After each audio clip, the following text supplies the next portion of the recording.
Oh, hello again. Right, Dungeons and Dragons Adventurer issue 17.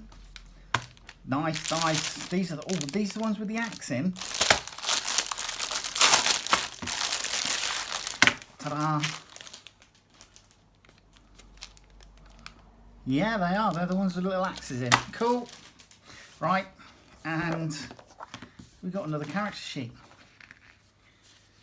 Wood Elf, level 2. Oh, so we've not got a level 1 for this. No level 1 for this one?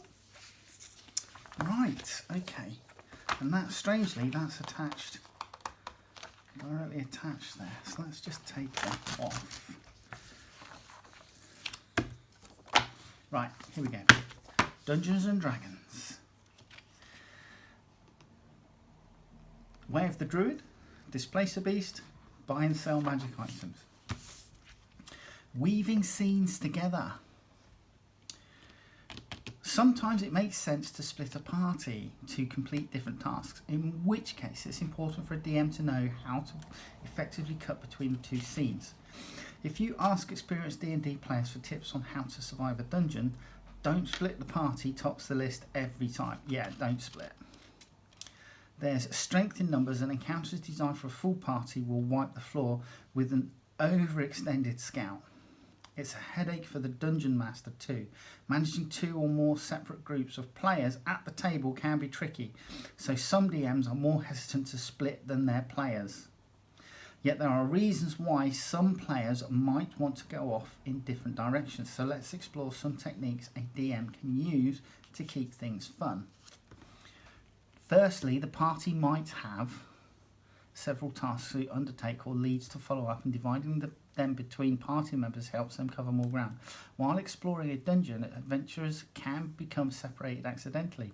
Perhaps 1 or 2 characters fall into a pit, sliding down to the level below, or walk through an archway that teleports them to a random room elsewhere in the dungeon. In towns and cities, this allows different characters to play to their strengths. The bard and the rogue might go to the market to find a buyer for the gold statuette they found on their previous adventure, while the cleric and paladin visit the Temple of Torn to ask priests about the weird goat's head symbol they saw scrawled on the dungeon wall. So there you go. Reasons why you might split the party. We do split. Our party does split quite often.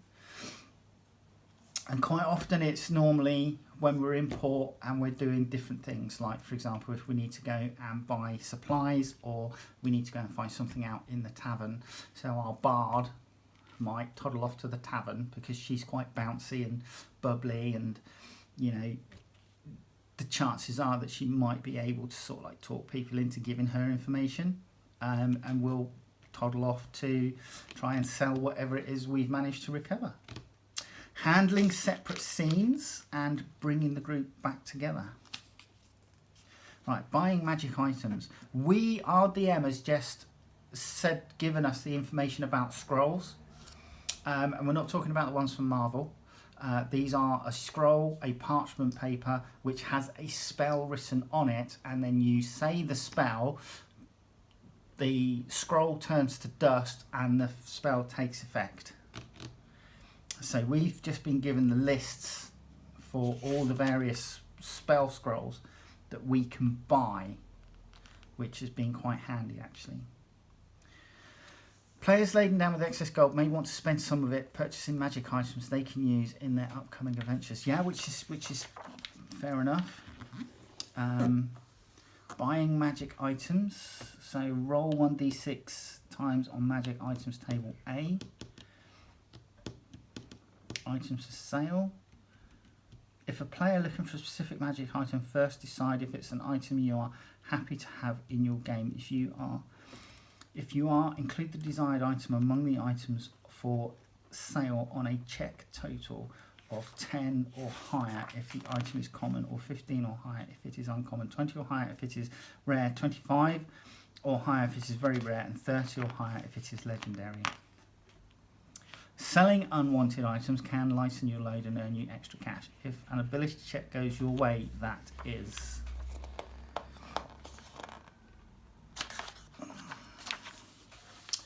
Okay, complications, finding a buyer. we will often interact with tradesmen, and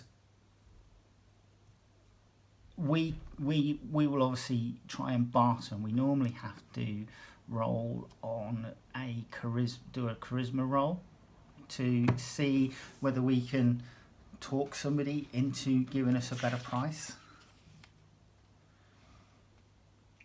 Druid. These priests of ancient faiths of land, moon, sea and stars often become adventurers to protect the natural order of things.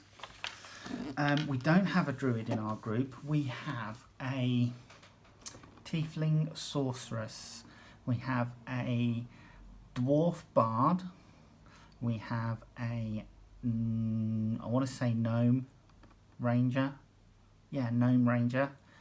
I'm a human female fighter, and we have a female elf barbarian in our group. The other member that might come back to us is a tiefling rogue. So we don't have any druids. Druid features first level. The power of nature flows through a druid, allowing them to live off the land and protect the natural order of things. So this is information about what they can do, their spell casting ability. Cantrips, the difference between cantrips and spells. Cantrips you can say all the time. They don't use up spell slots. Whereas spells, you will have a certain amount of spell slots at like first level spells, second level spells, etc.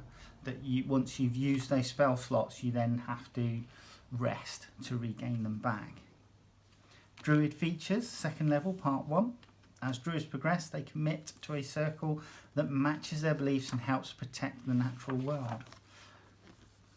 So, Circle of the Land, natural recovery, bonus cantrip. A Circle of the Land druid learns one additional druid cantrip of their choice. Zugan Shanoni chose Infestation. Right, Displace the Beasts. And one of these was in the film, wasn't it? Dungeons & Dragons. Honour Amongst Thieves. A 6-legged tentacled panther with an illusionary double. How in the 9 hells do you fight that?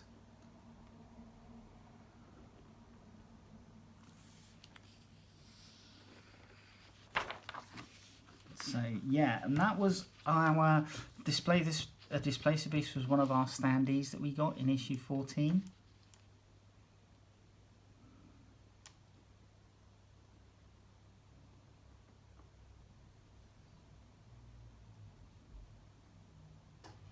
Ooh. Tactical tips.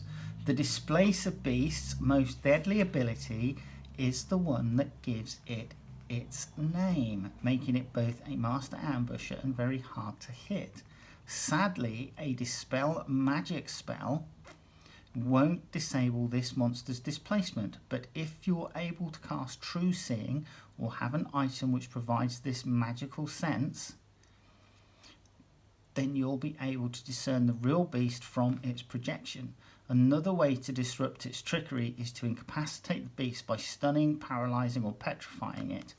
If all else fails, you could consider trying to reason with the creature. While this species can't speak, it does have a greater capability of understanding than most animals, and could be convinced that you might be more useful to it alive than simply becoming its next meal or toy. However, it's worth noting that slaying a Displacer beast can itself be very useful, as their hides can be fashioned into cloaks that enable the wearer to replicate the beast's illusory power. Okay, that's handy. Right, the Emerald Enclave, so more lore for our lore section. Defenders of the natural world, adept at surviving in the untamed wilds of the Forgotten Realms, the Emerald Enclave can be found wherever civilization and nature collide. Nice. And our encounter is a day at the market. Right, encounter overview. The party visits the Neverwinter Market and gets to spend their hard-earned gold. After some shopping, they encounter a Displacer beast that was mysteriously released from a beast tamer's cage. After dealing with the situation, the characters can investigate the scene and locate the person responsible for the sabotaged cage. There you go, fairly straightforward.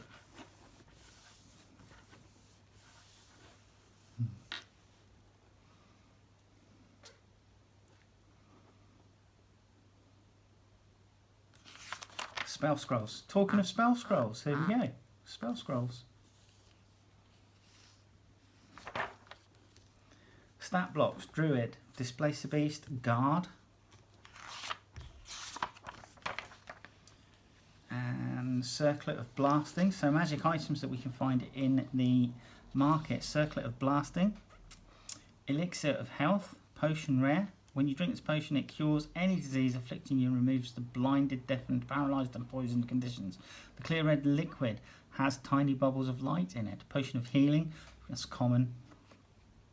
Potion of Giant Fire Strength. Sorry, Potion of Fire Giant Strength. Ring of Protection. You gain a +1 bonus to armour class and saving throws while wearing this ring. Sending Stones, wondrous item rare. Sending Stones come in pairs, with each smooth stone carved to match the other, so the pairing is easily recognised. While you touch one stone, you can use an action to cast the sending spell from it. The target is the bearer of the other stone. If no creature bears the other stone, you know that fact as soon as you use the stone and don't cast the spell. Once sending is cast, through the stones, they can't be used again until the next dawn.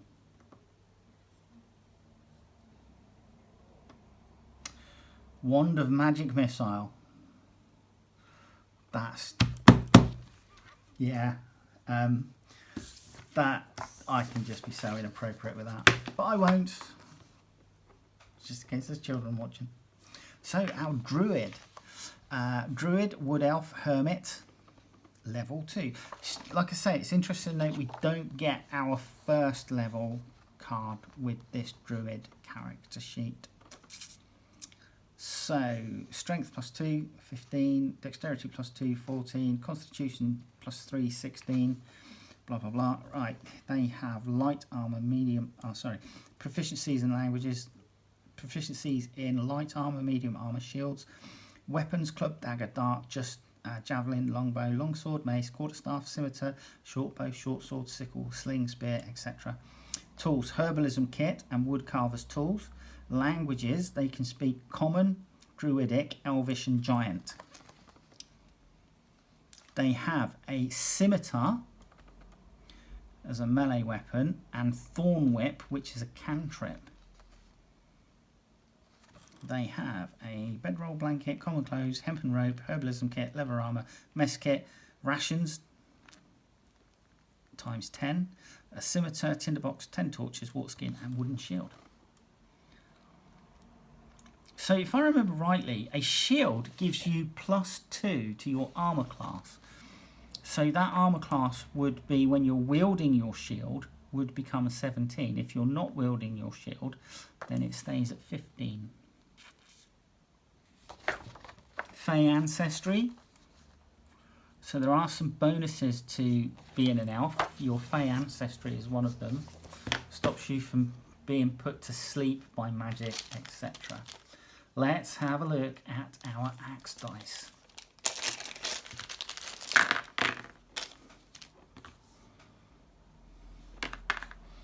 So let's have, it's a double-headed axe.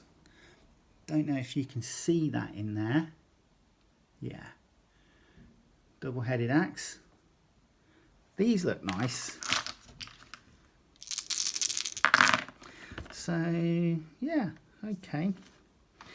The writing, I think the writing would have been better if it was white. The black doesn't show up as well.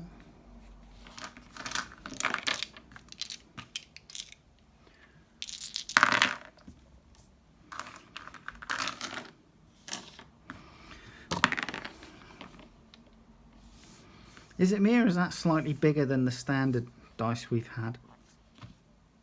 That is, isn't it? Yeah. Alright, let's see how our D20 rolls. 16, 18, 9, 7, 17. Oh, I might use this one. 7, 7 again. 12.